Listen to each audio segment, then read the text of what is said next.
ഇന്നത്തെ പൊതിച്ചോറും കണ്ടാലോ? ഇന്നത്തെ ഇല ഒന്ന് പൊട്ടി കേട്ടോ. ഇതാ ഒരു മെനക്കേട്. നമ്മൾ ഇലയൊക്കെ വാട്ടി നല്ല ശ്രദ്ധിച്ചു കൊണ്ടുവരുമ്പോൾ അങ്ങ് പൊട്ടിപ്പോവും. പിന്നെ ഓടിപ്പോയി വെട്ടാനുള്ള സമയമില്ല. അതുകൊണ്ട് ഞാൻ വളരെ സൂക്ഷിച്ചാ ഇങ്ങനെ ചെയ്തുകൊണ്ടിരുന്നത്. ഒരാൾക്ക് ചോറ് കൊടുക്കുമ്പോഴേ നമ്മൾ വൃത്തിയായിട്ട് കൊടുക്കണ്ടേ. അപ്പം ഇന്ന് കൊടുക്കുന്നത് ഒരു റോഡ് അവിടെ വഴിയുടെ അവിടെയൊക്കെ ഇട്ട് ഈ സാധനങ്ങൾ കച്ചവടം ചെയ്യത്തില്ലേ ആ ഒരണ്ണനാണേ. അപ്പൊ ഒഴിക്കാനൊന്നും വേണ്ടാന്ന് പറഞ്ഞ അണ്ണന്. കാരണം എന്താ അത് കളയാനുള്ള സൗകര്യമൊന്നും ഇല്ലാത്തോണ്ടേ. അപ്പൊ ചമ്മന്തി, മുളക് വറുത്തത്, നല്ല അയല വറുത്തത്, വെണ്ടയ്ക്ക മെഴുക്ക് പുരട്ടി. ഈ അയല വറുത്തതിന്റെ ഒരു വീഡിയോ ഞാൻ ഇടുന്നുണ്ട്. അങ്ങനൊന്ന് വറുത്ത് നോക്കണം എല്ലാവരും. ഭയങ്കര ടേസ്റ്റാ കേട്ടോ.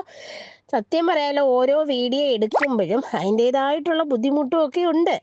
അപ്പൊ ചിലവർ ഈ കമന്റ് ഇടുന്ന കാണുമ്പോൾ നമുക്ക് സങ്കടവും വരും. പിന്നെ അതങ്ങ് പോട്ടെ എന്ന് വിചാരിക്കും. എനിക്ക് എന്താ പറയുന്നത്, എനിക്കിങ്ങനെ കൊടുക്കാൻ തോന്നുന്നു, ഞാനത് കൊടുക്കുന്നു, അത്രേ ഉള്ളൂ. വേറൊന്നും വിചാരിക്കണ്ട. അപ്പൊ കൂട്ടത്തിൽ എച്ചുമോടെ മീനെയും കൂടെ ഒന്ന് കാണിക്കാൻ പറഞ്ഞിട്ടുണ്ട്. എല്ലാവരും ഒന്ന് ലൈക്ക് ചെയ്ത് ഷെയർ ചെയ്ത് സബ്സ്ക്രൈബും കൂടെ ചെയ്തേക്കണേ. ഞാൻ നാളെ വരാവേ.